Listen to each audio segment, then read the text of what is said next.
नमस्कार दोस्तों, मेरा नाम है Prabhat Kumar, fisheries expert, founder and CEO of मछलीपालन.com। दोस्तों, आज की इस वीडियो को यदि आप देख रहे हैं तो कहीं ना कहीं आप मछली पालन करना चाहते हैं या मछली पालन में अपना बिजनेस स्टैब्लिश करना चाहते हैं, या आप एक एग्जिस्टिंग मछली पालक हैं लेकिन मछली पालन को अभी और गहराई से आपको सीखना है, मछली पालन में आपको और नई ऊंचाइयों को हासिल करना है, ऐसी आपकी मेंटेलिटी है और इसीलिए आप इस वीडियो तक पहुंचे हैं। और दोस्तों, मैं आपको ये कहना चाहूंगा कि इस वीडियो को आप आखिरी तक पूरा देखिएगा, ताकि ये वीडियो, क्योंकि आपके मछली पालन की जो जर्नी है, जो मछली पालन का आपका पूरा करियर होने वाला है, उसको एक नई दिशा देने वाली, बहुत सी कॉन्सेप्ट को क्लियर करने वाली वीडियो हो सकती है। दोस्तों, यदि आप इस वीडियो तक पहुंचे हैं तो कहीं ना कहीं आप 0 to 1 के बारे में भी आपने सुना होगा, मैं उसके बारे में बात करने वाला हूं। मैं इस वीडियो में आपको बहुत डीप में एक्सप्लेन करने वाला हूं, जो कि मछली पालन के संबंध में आपके लिए बहुत ही ज्यादा लाभकारी होने वाला है। दोस्तों, सबसे पहले तो मैं आपके सामने अपने आप को थोड़ा सा इंट्रोड्यूस करना चाहता हूं कि आप मुझे क्यों देखें। आप जैसे मेरी वीडियो देख रहे हैं तो आप मुझे क्यों देखें, मैं कौन हूं, मेरे क्या अचीवमेंट्स हैं और मैं क्यों मछली पालन के बारे में बात कर रहा हूं। तो दोस्तों, सबसे पहले मैं अपने बारे में बता दूं कि मैं एक साइंस का रिसर्चर अपने आप को यदि कहूं तो गलत नहीं होगा, लेकिन यदि मेरा जो एजुकेशन देखा जाए अगर, तो वो एक कंप्लीट फिशरीज साइंस। देखिए, साइंस की जिस ब्रांच में मैं काम कर रहा हूं उसे कहा गया फिशरीज साइंस। तो जो मेरा एजुकेशन है, जिस तरीके से एक डॉक्टर बनने के लिए 12th के बाद कोई भी लड़का एमबीबीएस करता है, एमबीबीएस करने के बाद और हायर एजुकेशन जाने के लिए वो एमडी करता है। जब वो एमडी कर लेता है तो वो आंख, कान, गला, नाक या किसी विशेष अंग या रोग का स्पेशलिस्ट हो जाता है। जैसे कोई कैंसर का स्पेशलिस्ट बन गया, कोई नेत्र रोग स्पेशलिस्ट बन गया, वो एमडी करने के बाद होता है। उसके बाद और भी बहुत सारे लोग होते हैं जो कि आगे फर्दर रिसर्च के लिए चले जाते हैं, है ना। तो इसी तरीके से मछली पालन में भी जो सबसे कह सकते हैं कि प्राइम एजुकेशन होता है, वो होता है बीएफएससी, यानी बैचलर ऑफ फिशरीज साइंस। मेरा जो एजुकेशन है दोस्तों, वो बीएफएससी है, ना केवल बीएफएससी यानी बैचलर ऑफ फिशरीज साइंस।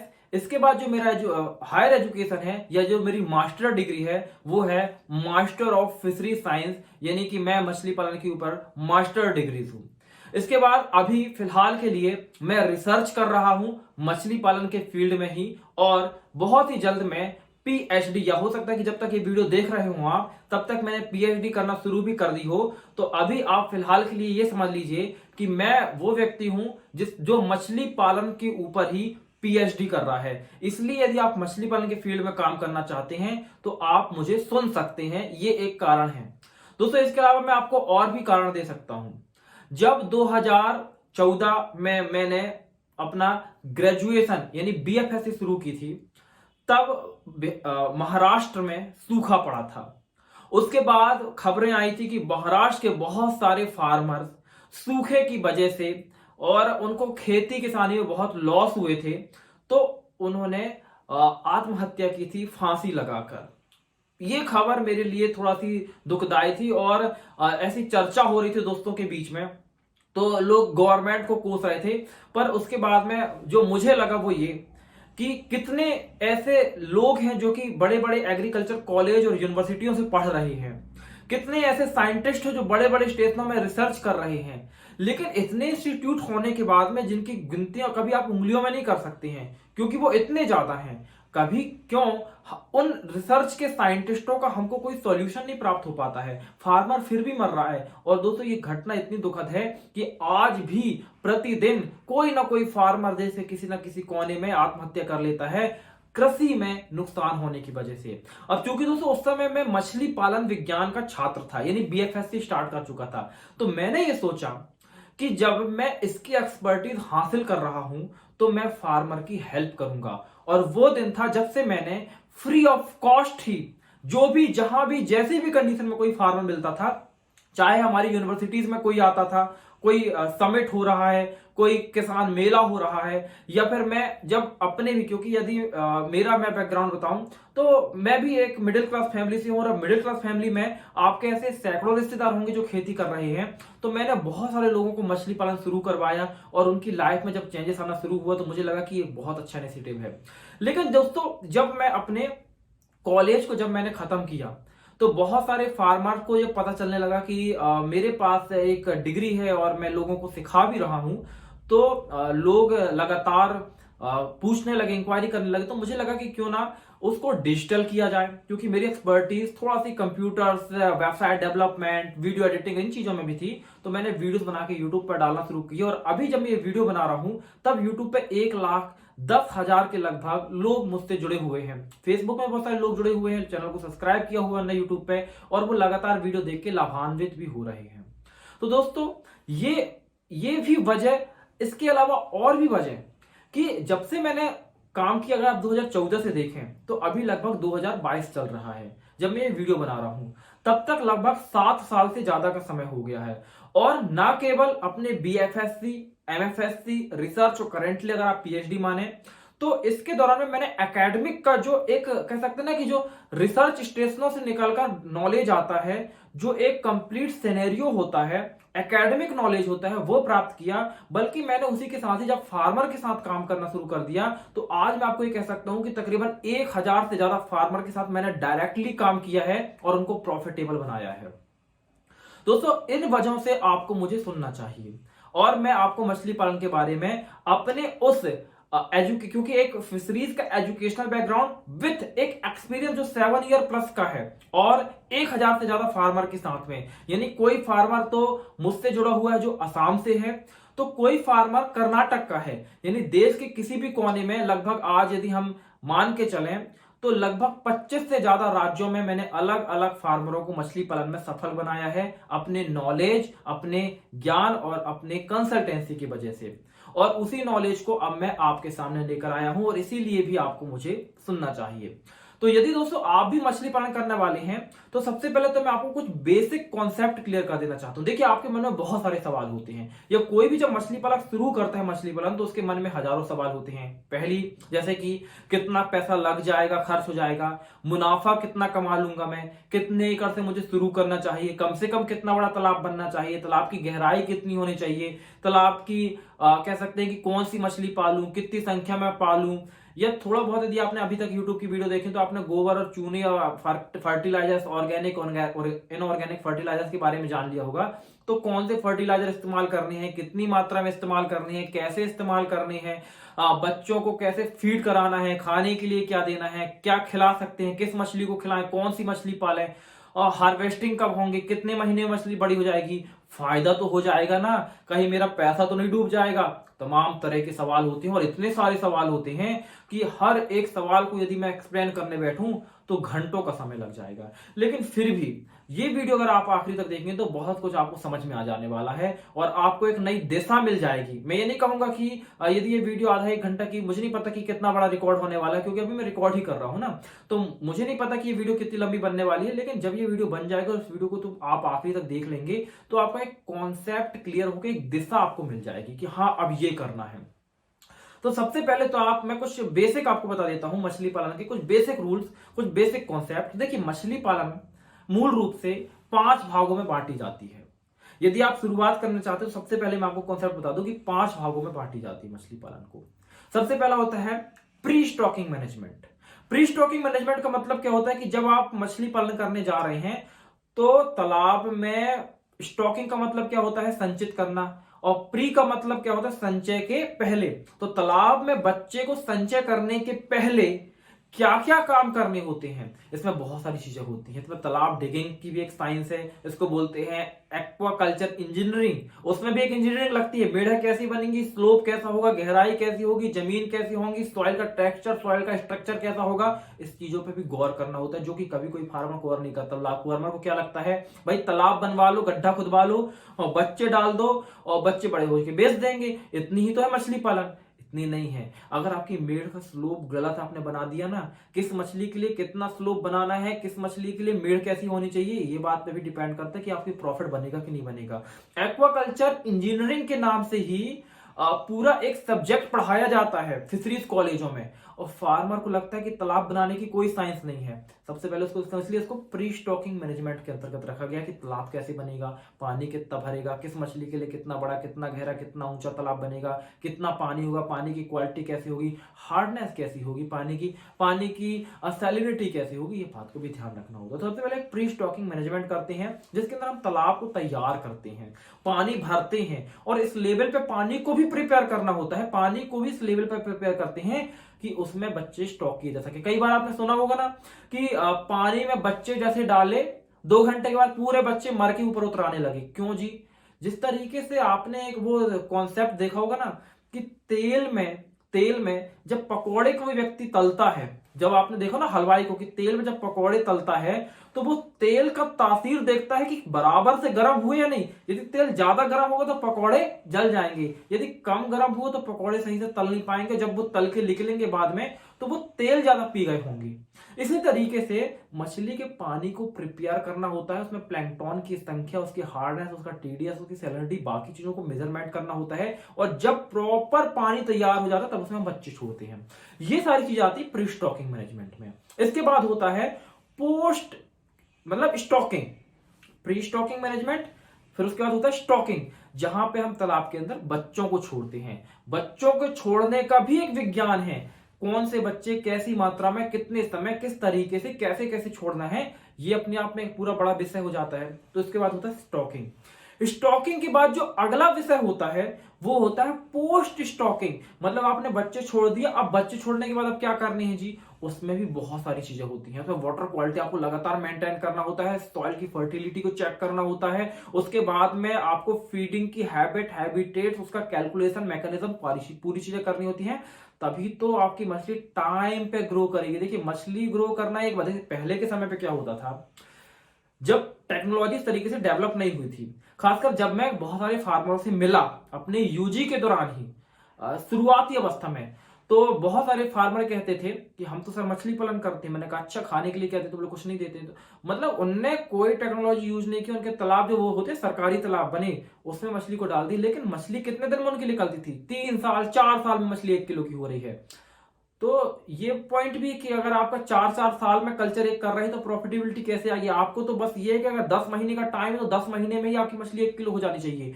वो क्यों नहीं होती उन लोगों की? क्योंकि वो पोस्ट स्टॉकिंग मैनेजमेंट नहीं करती हैं। आपको भी पोस्ट स्टॉकिंग मैनेजमेंट सीखना होगा ताकि मछली को टाइम पे बड़ा कर सकें। और हमेशा ध्यान रख लीजिए कि आपके प्रोडक्ट की कीमत तभी है जब उसको आप टाइम पे उसको प्रोडक्शन उसका ले लें, है ना। अगर वो टाइम से ज्यादा आपका चला गया तो प्रॉफिट आपका टाइम के साथ बढ़ जाता है। अगर आप 1 साल में 10 लाख की मछली बेच सकते हैं और आप 2 साल में बेचेंगे तो 1 साल का मुनाफा 5 लाख हो जाएगा। जबकि अगर उसी मछली को 1 साल में बड़ा करके आप बेच दें तो 1 साल का मुनाफा 10 लाख रुपए हो जाएगा। तो जितना टाइम ज्यादा होगा मुनाफे का आपका बंटवारा उतना ज्यादा बढ़ जाता है। तो ये बात होती है। तो पोस्ट स्टॉकिंग मैनेजमेंट को आपको सीखना होता है ना। उसके बाद फिर अगली आ जाती है हार्वेस्टिंग। हार्वेस्टिंग किसने कैसे होती है, कितने तरह की होती है? पार्सल हार्वेस्टिंग होती है, वन टाइम हार्वेस्टिंग होती है, कई तरह से हार्वेस्टिंग की जाती है। हार्वेस्टिंग के बहुत सारे रूल होते हैं और कुछ ऐसी गलतियां फार्मर कर देते हैं जिसके वजह से हार्वेस्टिंग करने के बाद जब वो अपनी मछलियों को मार्केट में लेके जाते हैं, पूरा साल उन्होंने सब कुछ सही किया लेकिन हार्वेस्टिंग के टाइम पे गलती कर दी, तो जब वो अपना प्रोडक्ट मार्केट पे लेके जाते हैं तो उनके मछलियों की कीमत उनको नहीं मिलती है। क्यों? क्योंकि बहुत सारी गलती उन्होंने हार्वेस्टिंग के टाइम पे कर दी। वो गलतियां आपको नहीं करनी, वो सीखना होगा आपको, वो जानना होगा, वो गहराई से समझना होगा कैसे कैसे वो चीजें होती हैं। उसके बाद होता है पोस्ट हार्वेस्टिंग। देखिए मछली को तालाब से निकालना होता है हार्वेस्टिंग, लेकिन मछली को तालाब से निकालकर बाजार में ले जाके बेचने के बाद की प्रक्रिया होती है पोस्ट हार्वेस्टिंग। और पोस्ट हार्वेस्टिंग के बाद एक और पॉइंट होता है, इसको बोलते हैं वैल्यू एडिशन। देखिए मछली का आपने अचार के बारे में सुना है? अगर आप चाहें तो अचार भी बना सकते हैं मछली का। अब मछली के आपने फेलेट के बारे में सुना है? मछली के छोटे छोटे टुकड़े करके उनके बना के लीफ बना के मार्केट के अंदर सेल किया जाता है। फ्रोजन फिश के बारे में सुना होगा? सऊदी अरेबिया में मछली पालन नहीं होता, वहां पे फ्रोजन फिश, इंडिया की फिश को फ्रोज बर्फ में ठंडा करके सऊदी अरेबिया भेजा जाता है। उसको बोलते हैं वैल्यू एडिशन, यानी पोस्ट हार्वेस्टिंग के पार्ट्स होते हैं। इसके बारे में क्या आपने सोचा? नहीं सोचा। इतना सबको सीखना होगा, एक एक पॉइंट को सीखना होगा।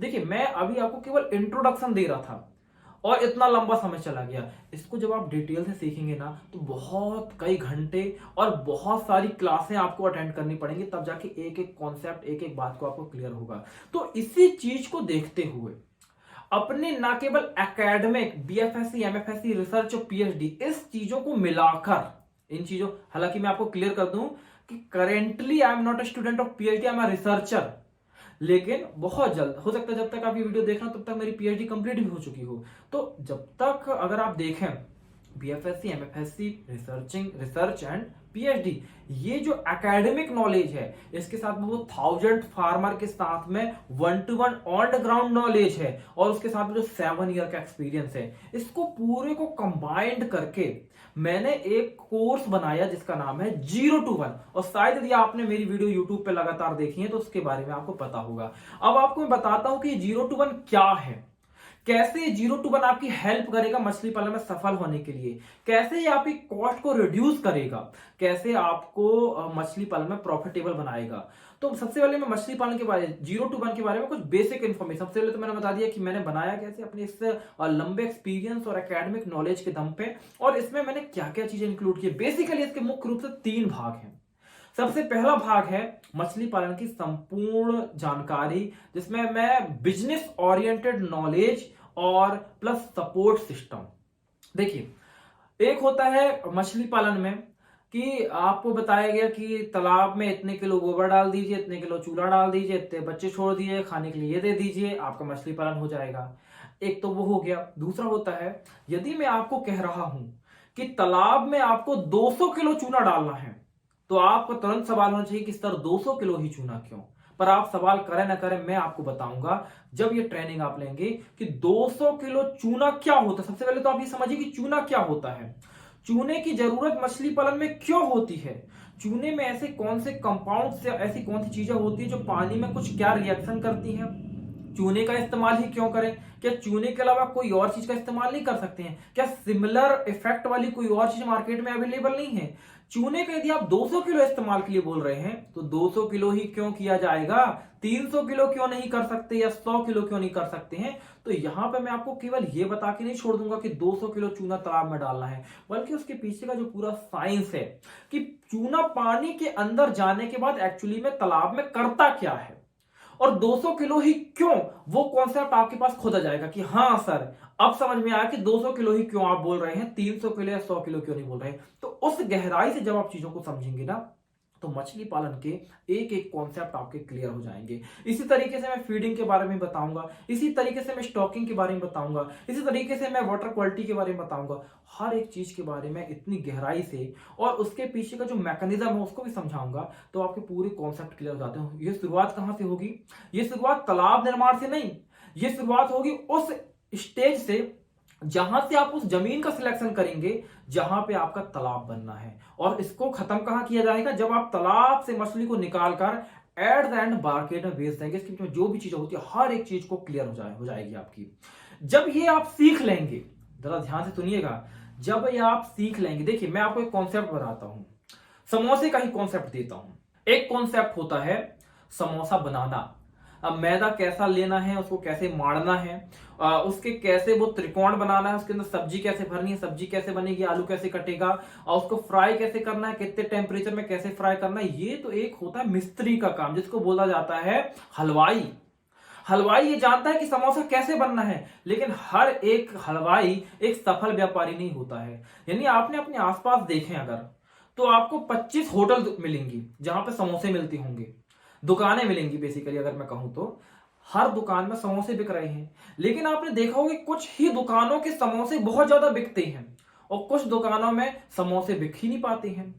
आपने देखा होगा ना, कुछ होटलें बहुत ज्यादा चलती हैं, कुछ दुकानें कुछ नहीं चलती हैं। जबकि समोसा बनाना हर दुकान वाला जानता है, लेकिन प्रॉफिट कमाना कुछ ही दुकान वाले जानते हैं। इसके पीछे एक रीजन है कि समोसा बनाना तो सब जानते हैं, लेकिन व्यापार करना उनमें से कुछ ही जानते हैं। उसी तरीके से जो मैंने ये बताया ना कि तालाब निर्माण से तालाब को मछली को निकालकर बाजार में बेचने के पीछे का जो साइंस, समझ लीजिए वो विज्ञान है समोसे बनाने का। अब इसका इस्तेमाल करते हुए एक सफल होटल कैसे चलानी है, मतलब सफल एक मछलीपन का व्यापार कैसे खड़ा करना है, ये भी आपको जानना जरूरी होगा। तभी तो आपकी लागत कम से कम लगेगी और मुनाफा ज्यादा से ज्यादा होगा। और इसी को ध्यान में रखते हुए मैं बताऊं कि मैं क्योंकि खुद भी एक मछलीपालन.com को रन कर रहा हूं, इसके पहले भी मैंने अपने कॉलेज के दौरान में आर्यवर्त के नाम से एक स्टार्टअप रन किया था। तो स्टार्टअप, बिजनेस, मार्केटिंग, सेल्स, इसी के दौरान मैंने करीबन करीबन 100 से 200 किताबें पढ़ी थी। और उस नॉलेज को, और प्लस मेरा जो कुछ बैकग्राउंड है ना, वो कुछ बिजनेस बैकग्राउंड भी रहा है, तो वो सारी चीजों को कंबाइंड करके मैंने एक बिजनेस ओरिएंटेड पार्ट, और मैं ये दावा करता हूं कि फिश फार्मिंग की ट्रेनिंग के फील्ड में ये एक पहला ऐसा पार्ट है, पहला ऐसा ट्रेनिंग कोर्स है जिसमें ना केवल मैं मछली पालन सिखाता हूं, क्योंकि बड़े से बड़े इंस्टीट्यूट में आप देखेंगे ना, चाहे विदेश चले जाएं, वो आपको केवल इतना ही सिखाएंगे, तालाब निर्माण से लेकर मछली को लेकर बाजार में बेचने के बीच में मछली पालन सिखा देंगे, बिजनेस करना कोई नहीं सिखाएगा। इस कोर्स के अंतर्गत, इस 0 to 1 कंप्लीट फिश फार्मिंग के बिजनेस ओरिएंटेड मेंबरशिप कोर्स के अंतर्गत मैं आपको सिखाऊंगा कि मछली पालन का जो आप काम कर रहे हैं उसको बिजनेस में कैसे कन्वर्ट करना है। क्योंकि मैंने बताया ना, 1000 से ज्यादा फार्मर के साथ डायरेक्ट काम किया हूं और प्रॉफिटेबल बनाया हूं। उनकी प्रॉफिटेबिलिटी, कहां कहां उनने लॉस किया था, क्या क्या उनने गलत काम किए थे, क्या क्या उनने मिस्टेक्स की थी, वो सारी चीजों को ध्यान में रखते हुए उस कोर्स को ऐसा डिजाइन किया है कि एक बार जो अगर समझ जाए वो मिस्टेक करेगा ही नहीं,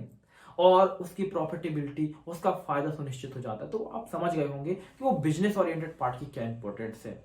उसके बाद फिर जब आपने शुरू कर दिया मछली पालन, मान लीजिए, अब देखिए, आप गणित के एक छात्र हैं, टीचर आया, उसने पढ़ाया आपको, फिर उसने आपको क्या बोल दिया कि जाओ बेटा, ये 5 क्वेश्चन इसी तरीके के हैं, जाओ घर में जाके करके आना। आपने घर में किया, मैथ्स के अगर आप स्टूडेंट रहे होंगे तो घर में किया, 4 बन गए थे, 1 नहीं बना। अब 1 तो दूसरे दिन जाना ही पड़ेगा ना टीचर से पूछने की, सर 5 सवाल दिए थे, 4 बन गए, अभी 1 नहीं बन रहा है, थोड़ा सा मुझे हिंट कर दीजिए कि ये जो प्रॉब्लम है कैसे सॉल्व होगी, सवाल कैसे सॉल्व होगा। हिंट तो चाहिए, चाहे आप ट्रेनिंग लें चाहे ना लें। और इस चीज को देखते हुए मैंने सिस्टम दिया व्हाट्सएप एंड कॉल सपोर्ट का, कि यदि आप मछली पालन में 0 to 1 मेंबर है, आपने पूरी ट्रेनिंग ली, आपने बिजनेस ओरिएंटेड सीखा, आपने मछली पालन का पूरा सीख लिया, लेकिन मछली पालन के दौरान यदि कोई प्रॉब्लम आती है, कोई डाउट आता है, कोई समस्या आती है, आपको जस्ट व्हाट्सअप करना है। वहां से आप व्हाट्सअप करेंगे, यहां से आपको रिप्लाई मिल जाएगा कि क्या आपकी प्रॉब्लम, उसका कैसे सोल्यूशन है। और यहां तक मैं कहता हूं कि यदि व्हाट्सएप या चैट के माध्यम से आपकी प्रॉब्लम सॉल्व नहीं हो पा रही है, हमारी तरफ से आपको कॉल आएगा। फिर हम ये नहीं देखेंगे कि आपसे 5 मिनट की बात हो रही है या 50 मिनट की, जब तक आपका कॉन्सेप्ट क्लियर नहीं हो जाएगा, एक्सपर्ट से आपकी बात होगी, मैक्सिमम कोशिश ये होगी कि मैं ही बात कर लूं, और वो आपके प्रॉब्लम को सॉल्यूशन वहां पे मिल जाएगा। तो देखिए, हो गई सारी चीजें क्लियर। लेकिन अभी ये तो मैंने बताया कि कोर्स के बारे में जो रॉ है कि मिलेगा क्या क्या, आपको एक बार करिकुलम दिखाता हूं कि कोर्स के अंदर एक्चुअली में कौन कौन से पार्ट्स हैं, किस किस टॉपिक पे आपको लेक्चर मिलने वाले हैं। तो चलिए डायरेक्ट स्क्रीन पे, और मैं आपको दिखाता हूं कि कौन कौन से आपको करिकुलम में क्या क्या चीजें इस कोर्स के अंदर डिटेल्ड में मिलने वाली हैं। तो दोस्तों, ये है हमारा कोर्स करिकुलम, जहाँ पे आप जान सकते हैं कि इस कोर्स के अंदर आप क्या क्या चीज़ें सीखने वाले हैं, आपको किस किस टॉपिक के ऊपर लेक्चर्स मिलने वाले हैं। देखिए दोस्तों, टॉपिक का नाम तो मैंने डिसाइड किया है अपनी समझ को ध्यान में रखते हुए। शायद ये टॉपिक को जो टॉपिक है, लेक्चर का टॉपिक है, उसको देख के आपको बहुत क्लियरिटी ना आए, लेकिन जब लेक्चर्स को आप अटेंड करेंगे तो आपको एकदम क्लियर मछली पालन का जो कॉन्सेप्ट है इतने क्लियर हो जाएंगे कि आपको एक खुद से डेवलप कॉन्फिडेंस डेवलप हो जाएंगे। तो देखिए, इसका जो सबसे बेसिक पार्ट है वो है फंडामेंटल ऑफ फिश फार्मिंग। ठीक है, जहाँ पे आप सबसे पहले फंडामेंटल्स को क्लियर करेंगे अपने फिश फार्मिंग के। तो सबसे पहले देखिए, मछली पालन क्यों करें, सबसे पहला लेक्चर आपको मिलेगा, ताकि आपको एक क्लियरिटी हो सके कि जो काम आप कर रहे हैं वो क्यों कर रहे हैं। इसके बाद मछली पालन के 5 रूल्स की 5 नियम कौन कौन से हैं, ताकि आपको एग्जैक्टली सफलता मिल सके, जो बाकी लोगों को नहीं पता होते हैं। फिर जब आप मछली पालन का काम शुरू कर देंगे तो मछली पालन के लिए सही जगह का चयन कैसे करें, मिट्टी की, जब आपने जगह चयन कर ली तो मिट्टी की जांच करना होगा, तो मिट्टी की जांच कैसे करें। फिर मिट्टी की जांच करना अपने आप में इतना बड़ा टॉपिक है कि इसके लिए मुझे 3 लेक्चर तैयार करने पड़े, ये 3 लेक्चर। उसके बाद है, जब आपने मछली का मिट्टी की जांच कर ली तो तालाब निर्माण कैसे करेंगे, उसके क्या रूल्स हैं, क्या रेगुलेशंस हैं, क्या क्या हिसाब से आपको करना होगा, क्या गवर्नमेंट से परमिशन लेनी होगी, सब चीज़ें क्लियर होंगी। फिर उसके बाद है, मछली पालन का क्रम समझिए कि मछली पालन में क्या चीज़ें कब किस हिसाब से करनी होती है, ताकि आप जो है इक्विपमेंट्स या कैपिटल या रिसोर्स को अरेंज कर सके इस हिसाब से। क्योंकि बहुत सारे लोग उस क्रम को नहीं समझ पाते हैं, और एकाएक जब उनके पास ज़रूरतें आती हैं ये मछली पालन में चीज़ों की, तो चीज़ें नहीं होती हैं उनके पास में। उस क्रम को समझना जरूरी है। फिर मछली पालन में चूने का प्रयोग इसके ऊपर मैंने एक पूरा कंप्लीट लेक्चर ही तैयार किया है। गोबर का प्रयोग यानी ये जो ऑर्गेनिक फर्टिलाइजर्स है उसके ऊपर एक कंप्लीट लेक्चर है। फिर जब आप तालाब की तैयारी कर रहे होते हैं तो एक्चुअली में क्या होता है, तालाब में अगर कीड़े मकोड़े किसी भी तरह की चीज़ है आप बच्चे डालेंगे, वो बच्चे को खा जाएंगे या बच्चे के फीड के साथ कॉम्पिटिशन करेंगे, उनका निपटारा जरूरी होता है। कुछ साइंटिफिक मेथड्स है जिनके जरिए आप कर सकते हैं, कौन कौन से कीड़े होते हैं, कौन कौन से इंसेक्ट्स होते हैं, सब कुछ बताऊंगा मैं आपको इस लेक्चर के अंतर्गत। फिर है देखिए, दो तरह के तालाब होते हैं। एक होता है वो 12 मासी तालाब, जैसे कुछ लोगों के पास ना लीज पे जो तालाब लेते हैं, गवर्नमेंट्स के तालाब जो होते हैं, वहां पे उन तालाबों में पानी सूखता नहीं है 12 महीना। तो उन तरह के तालाबों में कैसे करेंगे, हालांकि बाकी चीजें सिमिलर होंगी लेकिन कुछ आपको कॉन्सेप्ट उसके अलग हो जाते हैं। वो कॉन्सेप्ट इन 2 लेक्चर्स में मैंने समझाया है। फिर जो खरपतवार आपने देखा होगा कि तालाब में देखा होगा कि अलग अलग समय पे लैमिना, पिस्टिया, एजोला, हाइड्रोला, अलग अलग तरह के जो खरपतवार होते हैं उनका कैसे निपटारा करेंगे, लेक्चर नंबर 14 में आप सीखेंगे।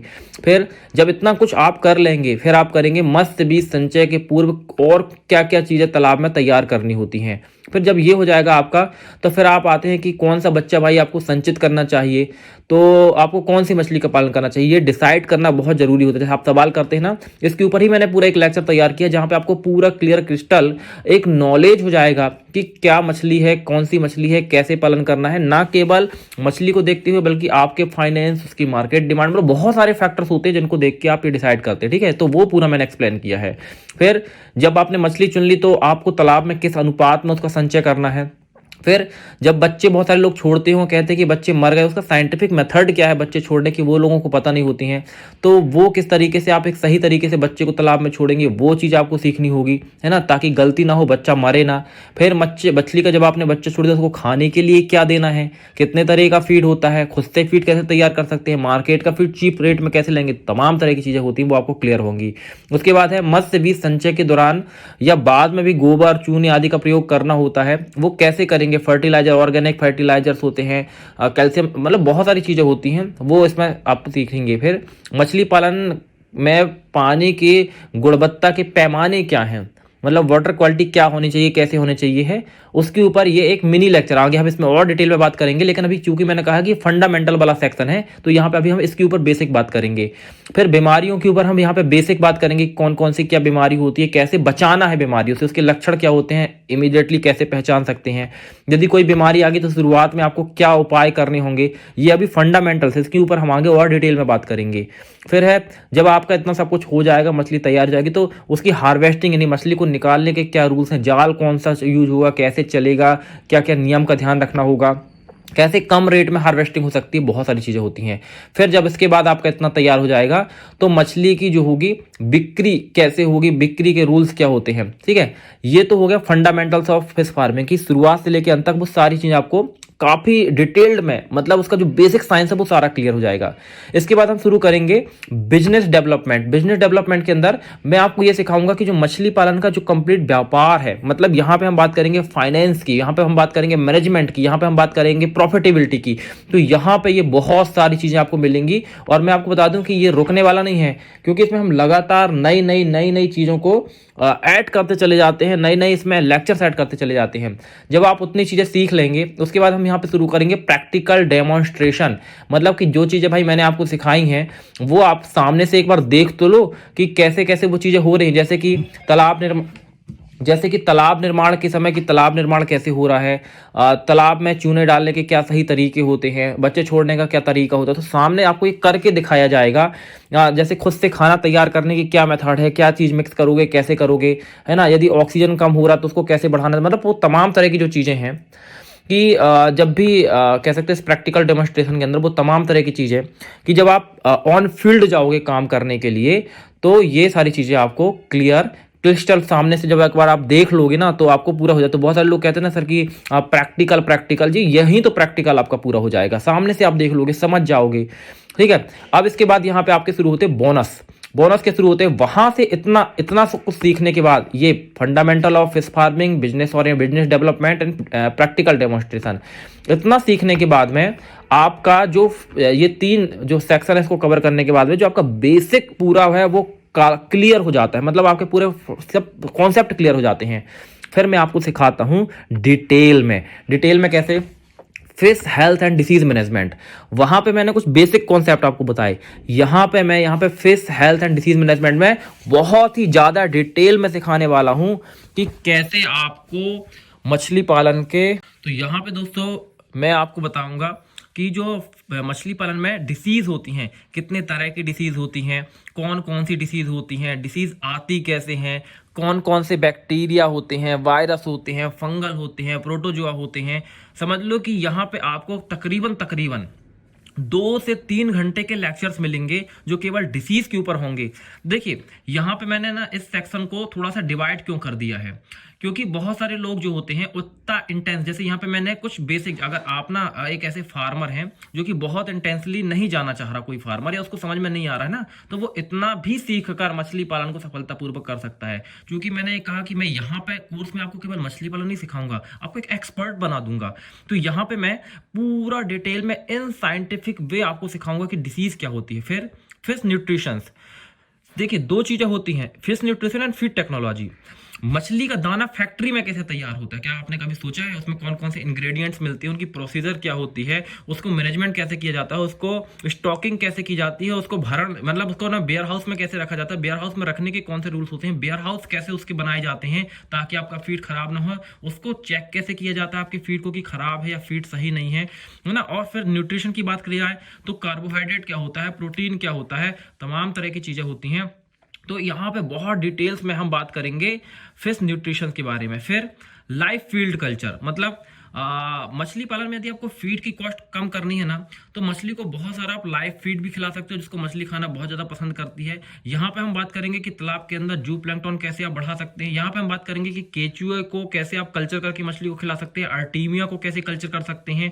यहाँ पे आप लैमिना माइनर पिस्टिया इनका कल्चर करके कैसे मछलियों को फीड कर सकते हैं। मतलब यहाँ पे लाइव फीड मछली अपने तालाब में ही जो कल्चर करके इन बाकी चीज़ों को, उनको मछलियों के लिए ऐसा फूड कैसे इस्तेमाल कर सकते हैं। अलग अलग तरह के जो एनिमल्स हैं जिनको मछलियां खाती हैं, उनके कल्चर की मैं हर तरह के एक जो एनिमल्स हैं या जो जीव हैं उनके कल्चर की यहाँ पे पूरा आपको इन डिटेल्ड मेथड मिलेगी। तो ये भी अपने आप में एक कंप्लीट बहुत बड़ा लेक्चर इसके ऊपर आपको मिलने वाला है। फिर है introduction of different types of fish. देखिए जिस भी मछली का आप पालन करने वाले हैं, सबसे पहले आपको ये तो पता हो कि कितने तरह की मछलियां होती हैं, तब तो आप डिसाइड करेंगे कि किस मछली का पालन करना है। तो हर मछली के बारे में स्पेसिफिक जानकारी, कतला के बारे में आपको स्पेसिफिक बताऊंगा, रोहू के बारे में एक लेक्चर दूंगा, और कॉमन कार्प, जितनी भी मछलियां, हर एक मछली के ऊपर इंडिविजुअल एक लेक्चर आपको इंट्रोडक्शन ऑफ फिश में मिलेगा, ताकि हर एक मछली की डिटेल जानकारी मिल सके, ताकि आप हर मछली के हैबिट और हैबिटेट, यानी मछली क्या खाती है, किस जगह में रहती है, कैसा बिहेव करती है, उसकी ब्रीडिंग हैबिट्स क्या होती है, ताकि आपको ये समझ में आ जाए कि जिस मछली का आप पालन करने जा रहे हैं उस मछली का व्यवहार कैसा है। अब जैसे कि गाय का हैबिट और हैबिटेट आप समझते हैं ना, कि घर में रहने वाली मछली है, गाय जो होती है घर में रहती है, चारा चरने के लिए जाती है, घास खाती है, उसके बारे में क्लियर जानकारी होती है तो उसका पालन कोई भी कर सकता है। मछलियों के बारे में इतनी क्लियर जानकारी नहीं होती, तो हर मछली के बारे में हर पूरी जानकारी, उसके यहाँ तक मैं आपको बताऊंगा कि मछली के अंदर किस मछली के अंदर कौन सा ऑर्गन होता है और किस ऑर्गन की वजह से कौन मछली खास होती है, पूरी जानकारी आपको मिलेगी। फिर different types of fish farming system. बहुत सारे लोग कंफ्यूज होते हैं कि सर मैं तालाब में मछली पालन करूं कि आरएएस लगाऊं कि बायोफ्लॉक लगाऊं, कि मैं रेसवे कल्चर करूं या मैं केज कल्चर करूं, पेन कल्चर करूं। बहुत सारे कल्चर सिस्टम होते हैं, आपको कौन सा कल्चर सिस्टम करना चाहिए। तो हर एक कल्चर सिस्टम के बारे में इन डिटेल में जब मैं आपको समझा दूंगा तो आपको बड़ी क्लियरिटी हो जाएगी कि कौन सा कल्चर आपको करना चाहिए, किस तरफ आपको जाना चाहिए। देखिए यहाँ पे ऊपर मैंने वाटर क्वालिटी के ऊपर एक बताया था, लेकिन वहाँ पे बेसिक था। यहाँ पे मैं आपको एक एक वाटर क्वालिटी के बारे में समझाऊंगा कि कौन कौन सी वाटर क्वालिटीज होती हैं, अमोनिया क्या होता है, नाइट्रेट क्या होता है, नाइट्राइट क्या होता है, पीएच क्या होता है, डीओ क्या होता है, और इसके बाद में इसको चेक कैसे करेंगे, यदि बढ़ रहा है तो कम कैसे करना है, घट रहा है तो बढ़ाना कैसे है, कौन कौन सी दवाओं का इस्तेमाल करना है, कौन कौन सी केमिकल का इस्तेमाल करना है। जब मैं इसको डिटेल में, और ये किस भी चीज का इस्तेमाल करने के बाद में ये बढ़ क्यों, मान लीजिए जैसे ऑक्सीटैप का नाम आपने सुना होगा, ऑक्सीजन को बढ़ाने के लिए ऑक्सीटैप का इस्तेमाल किया जाता है, पर ऑक्सीटैप में ऐसा क्या होता है, वो पानी के अंदर आके क्या करता है कि ऑक्सीजन तालाब के अंदर बढ़ जाता है ना। तो वहां पे मैं पूरा वाटर क्वालिटी के आपके समझाऊंगा। फिर इसके अलावा यहाँ पे जो और है टॉपिक कह सकते हैं, nursery management and fingerling production. देखिए 3 तरह के मछली के बच्चे होते हैं, स्पॉन, फ्राई, फिंगरलिंग। तो बहुत सारे लोग कहते हैं कि सर हम छोटा बच्चा, जो जिसको वो बोलते हैं ना कि जीरा साइज बच्चा ले आए और उसको क्या हम अपने तालाब में ही, नर्सरी तालाब में रखकर बड़ा कर ले, क्योंकि फिंगरलिंग मिलता है महंगा और जो फ्राई है या स्पॉन है बहुत सस्ता मिल जाता है। तो स्पॉन सस्ते में खरीद लो और अपने तालाब में ही उसको बड़ा कर लो, तो उसको नर्सरी तालाब में बड़ा किया जाता है। तो फ्राई अपने तालाब, मतलब आप स्पॉन खरीद के ले आओ और फ्राई को तौर पर उसको बड़ा कर लो। तो कैसे फ्राई के तौर पे आप उसको बड़ा करोगे, वो होता है नर्सरी तालाब में। तो नर्सरी तालाब का मैनेजमेंट नॉर्मल तालाबों से अलग होता है। तो यहाँ पे मैं पूरा आपको नर्सरी तालाब का मैनेजमेंट बताऊंगा, ताकि आप अपने तालाब के बाजू से एक छोटा सा नर्सरी तालाब बना लें। आप फिंगरलिंग जो कि महंगा मिलता है उसे ना खरीद कर स्पॉन खरीदें और स्पॉन को फिंगरलिंग में कन्वर्ट करें, अपने ही तालाब में उसको संचित कर सकते हो उस फिंगरलिंग को, और दूसरे आसपास के फार्मर को आप उसको बेच के पैसा भी कमा सकते हो। और इतना कुछ सीखने के बाद में जब आप मछली पालन करेंगे और आपको कोई समस्या होती है, कोई प्रॉब्लम होती है, आप किसके पास जाएंगे जी? आपको मिलेगा व्हाट्सएप एंड कॉल सपोर्ट। आपको जस्ट अपनी प्रॉब्लम व्हाट्सएप पे हमारे तक पहुंचानी है और यहां से आपको सॉल्यूशन मिल जाएगा। तो इतना कुछ जब आप सीख लेंगे, इतना कुछ जानकारी जब आपको मिल जाएगी मछली पालन के बारे में, तो डेफिनेटली आपकी सक्सेस सुनिश्चित हो जाएगी। और अभी आप कल्पना कीजिए कि आपको क्या आता है, इसमें से कितनी चीजें आपको आती हैं। मुझे लगता है कि आपको यदि बहुत कम आ रहा है तो फिर आपको कैसे सक्सेस मिलेगी? तो जरूरी ये नहीं कि आपके पास कितना पैसा है इन्वेस्ट करने के लिए, जरूरी ये है कि उस पैसे का कहाँ, कितना, कितनी मात्रा में, किस तरह से इस्तेमाल करना है। वो तभी आपको पता होगा जब आपको ये पूरे बेसिक कॉन्सेप्ट क्लियर होंगे, इतनी डिटेल में जानकारी होगी, तो फिर मछली पालन में सफलता आपकी रोकी नहीं जा सकती है। दोस्तों, अभी आपको ये समझ में आ चुका है कि इस कोर्स के अंदर डिटेल्ड में क्या क्या चीजें अवेलेबल हैं, और आपको ये भी समझ में आ गया होगा कि अरे वाह, जो चीजें मुझे चाहिए थी वो तो सब इस कोर्स के अंदर है। और मुझे तो लगता है कि आपके मन में ये ख्याल जरूर आना चाहिए कि वाह, मुझे तो ये कोर्स जरूर ज्वाइन करना है। लेकिन मैं आपको बता दूं कि इस कोर्स की जो फीस है, वो फीस इस कोर्स को करने के बाद, आप मछली पालन करने के बाद, जैसे मैंने बताया ना कि मछली पालन की शुरुआत कहां से होती है? तालाब निर्माण से। लेकिन फायदा कहां मिलता है? जब आप तालाब से मछलियों को निकालकर बाजार में बेच देते हैं। लेकिन मैं आपको गारंटी देता हूं इस बात की कि यदि आप इस कोर्स की इस मिनिमल एक छोटी सी फीस को भर के इस कोर्स में एनरोलमेंट लेते हैं, ज्वाइन करते हैं, तो आपको बेनिफिट 10 गुना से ज्यादा बेनिफिट तभी मिल जाएगा जब आप इस कोर्स को ज्वाइन करेंगे। कैसे? मैं आपको समझाता हूं। देखिए, यदि आप मछली पालन करके प्रॉफिट कमाना चाहें तो आपको प्रॉफिट कब होगा? जब आप मछलियों को बाजार में बेच देंगे। लेकिन मछली पालन करने के दौरान में आप लाखों रुपए तो खर्च करने वाले हैं। यदि मैं एक सिंपल एग्जांपल के साथ आपको समझाऊं, तो जब आप मछली पालन के लिए तालाब बनवाएंगे, यदि आप 1 एकड़ में भी तालाब बनवा रहे हैं, मिनिमम आपका 1 से 1.5 लाख रुपए खर्च होने वाला है। उसके बाद आप उसमें बच्चे छोड़ेंगे, तमाम तरह के खर्च करेंगे। आपको, यदि आपके पास यह बना बनाया भी तालाब है, तो 1 से 1.5 लाख रुपए आपका खर्च आएगा साल भर का। लेकिन क्या आपको पता है कि यदि आप एक अनाड़ी व्यक्ति हैं, या कह सकता हूं सरल शब्दों में कि भोले हैं, अनजान हैं, नहीं जानते बहुत कुछ, तो मार्केट में आपको किस तरीके से लूटा जाएगा? छोटे छोटे एग्जांपल से आपको समझा दो। जैसे मान लीजिए आप तालाब बनवाने के लिए जा रहे हैं, यदि वो टेक्निक्स, यदि वो नॉलेज आपको प्रॉपर तरीके से कि तालाब कैसे बनता है, तो उसी तालाब को आप 60 घंटों में तैयार करवा सकते हैं। लेकिन अगर वो नॉलेज आपको नहीं है, तो जेसीबी वाला आएगा, वो तालाब बनाना शुरू करेगा और उसी तालाब को बनाने में वो 80 घंटे लगा देगा। अब यदि आप बताइए कि 1 घंटे का जेसीबी का चार्ज 1000 है, तालाब बन सकता था 60 घंटे में, तो आपका खर्च कितना आता तालाब निर्माण का? 60,000 रुपए। लेकिन चूंकि आपको वो नॉलेज नहीं था बेसिक, तो आपको पता ही नहीं था कि जेसीबी वाला सही बना रहा है कि नहीं बना रहा है, तो आपका कितना घंटा लग गया? 80 घंटे। अब आपको वो चीज समझ में नहीं आई। लेकिन अगर 20 घंटे ज्यादा लगे तो आपके 20,000 रुपए ज्यादा लग गए। आपका पहला नुकसान यहीं पे हो गया। लेकिन अगर आपको प्रॉपर नॉलेज होता तो कम से कम 10 से 20,000 रुपए आप तभी बचा लेंगे जब आपका तालाब बन रहा होगा। तो पहला मुनाफा तो यही हो गया, क्योंकि ये पैसा आपका पहले ही बच गया। इसके बाद जब आप बच्चा लेने के लिए जाएंगे, मार्केट के अंदर इतनी ज्यादा धांधली है, इतनी ज्यादा लूटपाट मची हुई है कि कुछ कहा नहीं जा सकता। हो सकता है कि जिस तालाब को आप बना रहे हैं वहां पे 1 एकड़ में बच्चों की स्टॉकिंग, अगर किसी विशेष तरह की मछली की स्टॉकिंग करनी है और उसका प्राइस 10,000 रुपए है, लेकिन वो आपको क्या सलाह देगा बच्चा सेल करने वाला कि अरे सर, आप तो यहाँ पे 50,000 बच्चे स्टॉक करवाइए और 50,000 आपकी, बाकी हम बैठे हुए हैं, वो बैठे ही रहेंगे, वो कुछ नहीं करने वाले हैं। वो तो केवल आपको बैठे बैठे 50,000 का बच्चा सेल कर दिए। अब सोचिए कि जहां 10,000 का बच्चा लगना था, वहां पे आपको 50,000 का बच्चा सेल कर दिया गया। क्यों? क्योंकि आपको नॉलेज नहीं था। लेकिन अगर आपने इस ट्रेनिंग को प्रॉपर तरीके से किया है, समझा, इसके नोट्स आपने प्रिपेयर किए होंगे, तो आपको उसको सामने से बोल सकते हैं, भाई 50,000 का बच्चा क्यों, मेरे को पता है कि यहाँ पे 10,000 रुपए का बच्चा ही डलना चाहिए। और वहां पे आप मैं नहीं कह रहा कि हर बार वो 50,000 ही ज्यादा मांगेगा, लेकिन 10 के 15 तो मांग लेगा, 10 के 20, 10 के 30 तो मांग लेगा। और यूजली मार्केट के अंदर इतनी धांधली है कि 10,000 का जहां पे बच्चा लगना है, वहां पे इजिली 30-40,000 का बच्चा डलवा दिया जाता है। तो यूजली 10-20,000 रुपए आपने तालाब के समय में मिनिमम बचा लिए, बच्चा डालते समय 20-30,000 रुपए बचा लिया, 50,000 रुपए तो यही हो गया आपका। इसके बाद जब आप फीड के लिए जाएंगे ना, बहुत सारी मछलियों को क्या होता है, होममेड फीड खिला सकते हैं आप, उसका कॉस्ट बहुत ज्यादा नहीं आएगा। लेकिन आपके पास फीड कंपनी वाले आएंगे, जैसे उनको पता चलेगा कि आप मछली पालन कर रहे हैं, वो आपको सजेस्ट करेंगे, अरे आप ये फीड खिला रहे हो, देखना आपकी मछली बिल्कुल नहीं बढ़ेगी साल के आखिरी तक, ये हमारा 40 रुपए किलो वाला फीड खिलाइए, आपकी मछली की ग्रोथ बहुत ज्यादा होगी। अरे भैया, उसकी ग्रोथ वैसे ही जो होममेड फीड जो 15-20 रुपए किलो आपको पड़ा था उससे हो जाती, लेकिन आपको एक प्रकार से डराया गया, आपको मिसलीड किया गया, क्योंकि आपको नॉलेज नहीं था। तो जहां पे आपका 1 लाख रुपए का फीड लगना था साल भर में, वहां पे आपका 1.5 लाख रुपए का फीड लग गया, हो गया 50,000 रुपए का नुकसान। इसके अलावा और सुनिए, फिर आपके पास आएंगे दवा बेचने वाले, वो आपके तालाब में देखेंगे, फिर बोलेंगे, अरे तुम्हारा पानी ठीक नहीं दिख रहा, ऐसा लगता है मछली मरने वाली है, एक काम करो, ये मेरी 1 लीटर दवा है, इसकी कीमत 2,000 रुपए है, इसको डाल दो अपने तालाब में। नहीं, मछली आपकी पूरी मर जाएंगी, आप घबरा जाओगे, अरे मेरी तालाब में मछली मरने वाली है, डाल दे भैया, इतना खर्चा किया, 2,000 को और सही। ऐसे ऐसे करके आप देखेंगे तो जहां पे आपका खर्चा आना था 1.5 लाख, वो खर्चा आपका पहुंच जाएगा 2.5 लाख रुपए।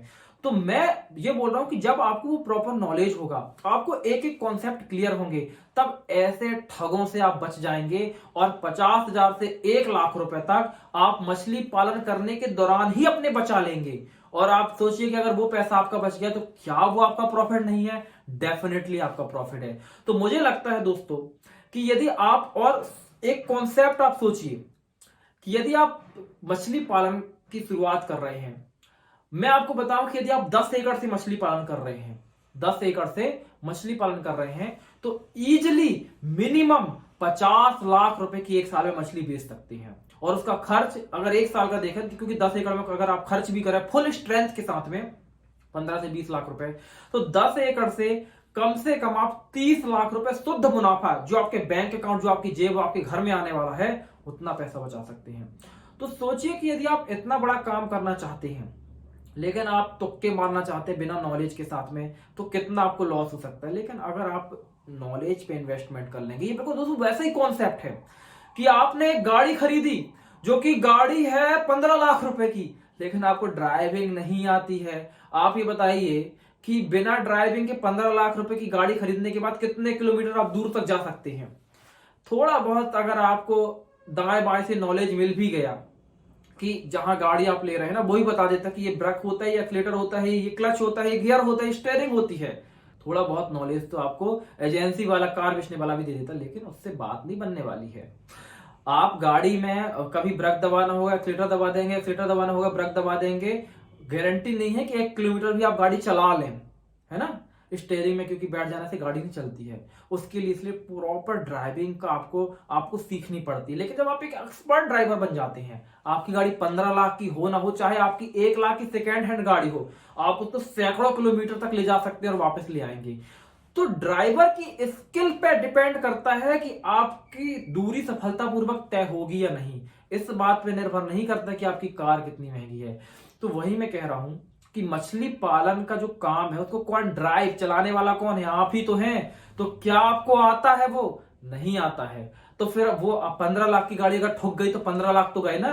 तो यहां पे भी आप कितना भी पैसा लगाते चले जाओगे, आपको यही नहीं पता कि बच्चा कितना स्टॉक करना है, आपको यही नहीं पता फीड कितना खिलाना है, कितने बार खिलाना है, कितनी मात्रा में खिलाना है, किस तरीके से खिलाना है। कितना भी पैसा हो, पूरा पैसा व्यर्थ हो जाता है, क्योंकि पैसा लोगों के पास बहुत है, पैसा लोगों के पास बहुत है, लेकिन सफल मछली पालक बहुत कम है। इसके पीछे का रीजन यही कि उनको आता नहीं है, और जब आता नहीं है तो घाटा खाता ही खाता है। तो यदि आप भी प्रॉपर तरीके से मछली पालन को सीखकर एक प्रॉपर अपना एम्पायर बनाना चाहते हैं मछली पालन की फील्ड में, तो मैं आपको बहुत स्ट्रांगली रिकमेंड करता हूं कि ये 0 to 1 membership complete fish farming का बिजनेस ओरिएंटेड मेंबरशिप कोर्स, ये आपकी मछली पालन की जर्नी को एक नई दिशा देगा। और उम्मीद है कि आपको ये पूरा कॉन्सेप्ट क्लियर हो गया होगा। तो नीचे जो लिंक है आपको दिख रहा होगा ना, ज्वाइन मछली पालन, नीचे आपको दिख रहा होगा। या फिर आप अभी भी कंफ्यूज हैं कि कैसे ज्वाइन करना है, तो आप हमारे व्हाट्सएप नंबर 8815756881 पर संपर्क कर लीजिए, या फिर नीचे दी लिंक पर क्लिक करके आप डायरेक्ट ज्वाइन कर लीजिए और शुरुआत करिए मछली पालन में अपनी एक नई जर्नी। तो मिलता हूं दोस्तों अगले।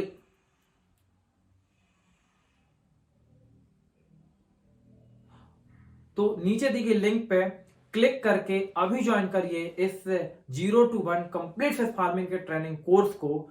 तो दोस्तों उम्मीद है आप जरूर ज्वाइन करेंगे। तो दोस्तों मिलता हूं आपसे हमारे ट्रेनिंग कोर्स के अंदर आपको सिखाने के लिए मछली पालन के वो गहरे कॉन्सेप्ट जो कि बनाएंगे आपको एक सफल मछली पालक। तब तक के लिए जय हिंद, जय भारत, वंदे मातरम।